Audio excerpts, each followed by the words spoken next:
अगले क्वेश्चन पे चलते हैं। अगला क्वेश्चन है 1.9 एक्सरसाइज का क्वेश्चन है बेटा ये, और चैप्टर चल रहा है हमारा सॉल्यूशंस। अब 1.9 क्वेश्चन जब हम करने जा रहे हैं बेटा, ये एक कॉमन क्वेश्चन है जो क्लास 11th में भी हमारे पास आता है और 12th में भी आता है।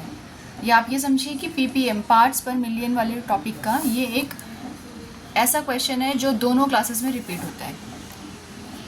पार्ट्स पर मिलियन वाला क्वेश्चन है, ठीक है। तो क्वेश्चन क्या, एग्जैक्ट सेम क्वेश्चन है, सेम वैल्यू है, सेम चीज़ें निकालनी है। तो ये 11th में भी काम आता है क्वेश्चन, और यही सेम क्वेश्चन 12th में भी प्रेजेंट होता है हमारे पास। A sample of drinking water was severely contaminated with chloroform. Water का सैम्पल है जो कंटामिनेट किया हो गया है क्लोरोफॉर्म की वजह से। CHCl3 क्लोरोफॉर्म होता है बेटा। Suppose to be carcinogen, cancer causing होता है ये। द लेवल ऑफ कंटामिनेशन, इसका जो लेवल ऑफ कंटामिनेशन है वो 15 ppm है। 15 ppm,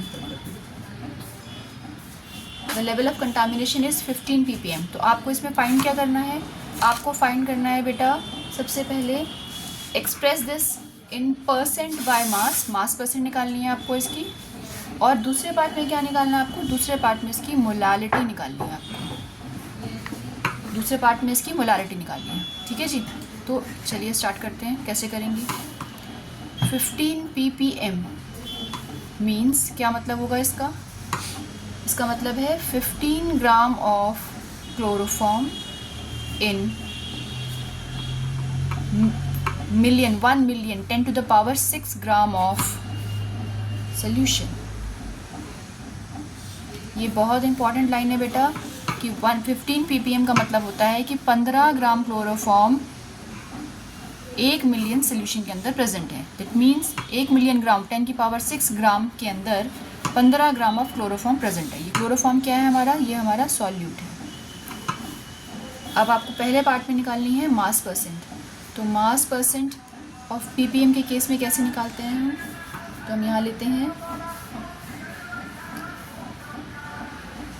mass percent of solution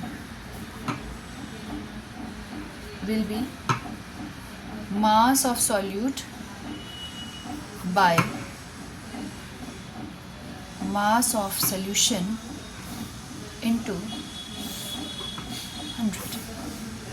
15 by 10 की पावर 6 into 100, इसको आप सॉल्व करोगे ये आएगा 15 into 10 की पावर को ऊपर ले गई मैं 4%, और जिसको हम क्या लिख सकते हैं 1.5 into 10 की पावर,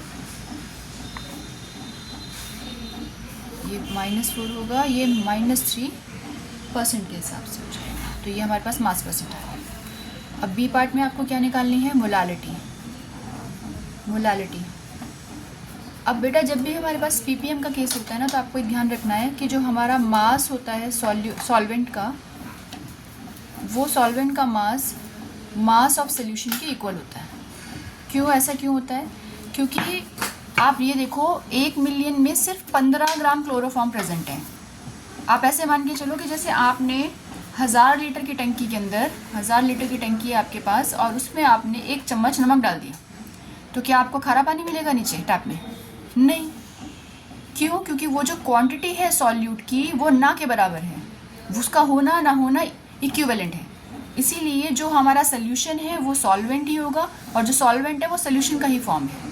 तो ऐसे केस में, पीपीएम के केस में, जब हमारी कंसंट्रेशन बहुत ज़्यादा लो होती है, मास ऑफ सॉल्वेंट को मास ऑफ सोल्यूशन के इक्विवेलेंट रखा जाता है।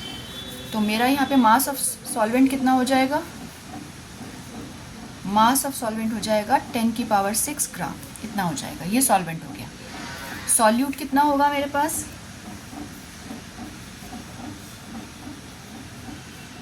सॉल्यूट कितना है मेरे पास, अभी सॉल्यूट तो मेरा परसेंटेज के हिसाब से है, तो हम क्या लेके चलेंगे,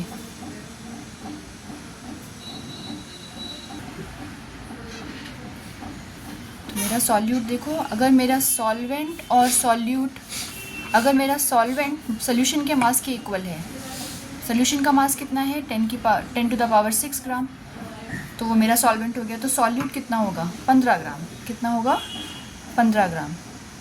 समझिए ज़रा इसको, क्या किया हमने, मोलालिटी निकालने के लिए बेटा हमें चाहिए मास ऑफ सॉल्वेंट। अब मैंने आपसे कहा कि इन केस ऑफ पीपीएम के केस में हम क्या करते हैं बेटा, सॉल्वेंट का मास और सोल्यूशन के मास को इक्विवेलेंट लेके चलते हैं, क्योंकि जो हमारा सॉल्यूट होता है बहुत ट्रेस अमाउंट में होता है। तो अगर मेरा सॉल्वेंट का मास 10⁻6 ग्राम है, तो 10⁻6 ग्राम के लिए हमारा सॉल्यूट कितना था? 15 gram. Therefore molality will be moles of solute by mass of solvent. In grams है तो हम 1000 से मल्टीप्लाई कर देते हैं।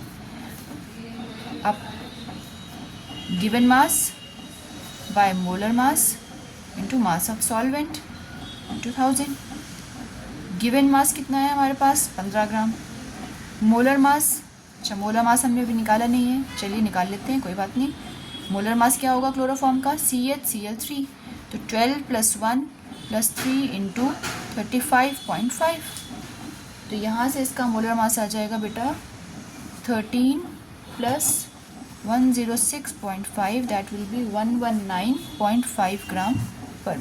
ठीक है जी, तो मैंने वैल्यू पुट कर दी 119.5। This is 10⁻6 into 1000। सॉल्व करेंगे इसको फर्दर। 15/119.5, 10⁻³ लिख सकती हूँ मैं इसको, और 10⁻⁻6 लिख सकती हूँ। तो मोलालिटी विल बी, माइनस कर दोगे आप इसको, 15/119.5 10⁻⁻3 है ना जी। और इसको आप सॉल्व करोगे तो आपका जो आंसर आएगा बेटा वो आ जाएगा 1.255 इंटू 10⁻, डेसिमल को किसका दिया है हमने, तो -4 के हिसाब से आपका आंसर आएगा इतना मोलर। ठीक है जी। अगर आप 3 लिखते हैं तो आपका डेसिमल यहाँ होगा, अगर मैंने यहाँ 3 लिखा तो डेसिमल यहाँ होगा। डेसिमल की पोजीशन बदलेंगे तो -1 एक और जुड़ जाएगा इसमें, तो ये -4 हो जाएगा। ठीक है, क्या कह रही हूँ मैं कि ये 0.1255 है मेरे पास 10⁻⁻3, लेकिन मुझे डेसिमल आफ्टर 1 प्लेस चाहिए होता है, स्टैंडर्ड के हिसाब से 1255 चाहिए होता है।